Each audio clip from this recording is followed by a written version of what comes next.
మిత్రులందరికీ నమస్కారం. నిన్న జరిగిన నూతన పంచాయతీ భవన్ ఇనాగ్రేషన్ చేయడానికి వచ్చిన మంత్రి కోమటిరెడ్డి గారు అయితే అదేవిధంగా జెడ్పీ చైర్పర్సన్ అయిన సందీప్ రెడ్డిని చేతులు పెట్టి మరి గెంటేస్తున్న పరిస్థితి. వీడిని ఇక్కడి నుంచి తీసుకోబోండి, వీడిని నా దగ్గర ఉంచకండి. ఆయన ఏ విధంగా ప్రశ్నించాడంటే, మరి మీరు అన్న పథకాలు, సంక్షేమ పథకాల్లో రుణమాఫీ ఇంకెప్పుడు చేస్తారని ప్రశ్నించినందుకు మంత్రి కోమటిరెడ్డి గారు అయితే పోయి దూసుకెళ్ళి ఆయన నుంచి లాక్కెళ్ళండి, లేకుంటే కుక్కల్ని వదిలాలని చెప్పినట్టుగా మాట్లాడడం జరిగింది. ఆ ముచ్చటను ఒకసారి వింటే, బుద్ధి లేని గాడిద బయటకు ఈడిచి పడేయండి. జెడ్పీ చైర్పర్సన్పై మంత్రి వెంకటరెడ్డి చిందులు. సందీప్ రెడ్డి చేయి పట్టి పక్కకు తోసిన మంత్రి. రైతు బంధు ఇంకెప్పుడు ఇస్తారు, రైతులను ఎందుకు చెప్పుతో కొడతారని అడిగినందుకు ఆగ్రహం. పోలీసులకు చివాట్లు ఈడ్చి పడేయాలంటూ హుకుం. గూడూరు పంచాయతీ భవన్ ప్రారంభం సందర్భంగా ఘటన. మన రేవంత్ రెడ్డి ఏమన్నారు, ప్రతిపక్షం ఉన్నప్పుడు ప్రజలు స్వేచ్ఛగా వచ్చి గొంతు విప్పి అడగొచ్చు అన్నారు.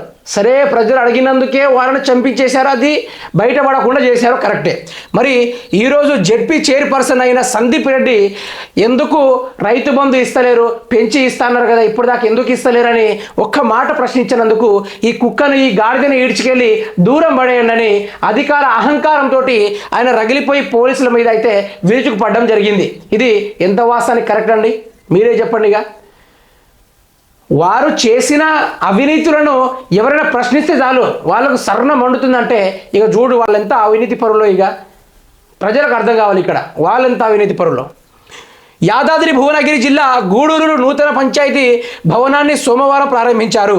ఈ కార్యక్రమానికి మంత్రి కోమటిరెడ్డి వెంకటరెడ్డి, ఎమ్మెల్యే కుంభం అనిల్ కుమార్ రెడ్డితో పాటు జెడ్పీ చైర్మన్ ఎలిమినేటి సందీప్ రెడ్డి హాజరయ్యారు.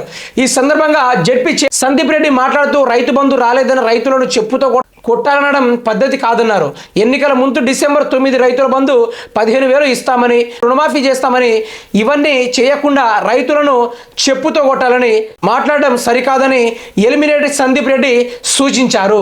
మరి ఇది కూడా వాస్తవమే కదా. ప్రజలు ప్రశ్నిస్తేనేమో వాళ్ళను గొంతు నొక్కేశారు, వాళ్ళని తన్ని చంపేయడం జరిగింది. మరి ఒక అధికారంలో ఉన్న జెడ్పీ చైర్పర్సన్ అడిగినప్పుడు సమాధానం చెప్పలేక ఇప్పుడు అధికారంలో ఉన్నప్పుడు ఏం చేస్తారు, వాళ్ళ యొక్క పోలీస్ శాఖలను ముందు ఉంచి ఆయనను దూరం జరిపెడతారు. ఇది కాంగ్రెస్ పార్టీ పాల్పడుతున్న స్వేచ్ఛ ప్రజాపాలన. ప్రజలారా ఒక్కటి అర్థం చేసుకోండి, ఇక దీని గురించి చెప్పొద్దిగా. రైతు బంధు రాను చెప్పుతూ కొడతాడు, రైతు బంధు ఎందుకు ఇవ్వట్లేదు, రుణమాఫీ ఎందుకు చేయట్లేదు అని జెడ్పీ చైర్పర్సన్ సందీప్ రెడ్డి అడిగితే మాత్రము ఈ గాడిదని బయటికి నెంటేనని చెప్పిండు. అంటే ఈ ప్రభుత్వాన్ని ప్రశ్నిస్తే మాత్రం వాడు రేపు అవపడతాడు. ఇక్కడ జెడ్పీ చైర్పర్సన్ అయిండు కాబట్టి ఇక అతను ఏం చేయకుండా వదిలేసాడు. కానీ ఇక నాలాంటి మీలాంటి సామాన్యుడు పోయి అడిగితే మాత్రం అతను ఏ చెత్త కుప్పలో పడి మృతి చెందుతాడో, ఎక్కడ ఏం చేస్తాడో తెలియని పరిస్థితి. ఇటువంటి ప్రభుత్వం నిలబడింది ప్రజల ద్వారా.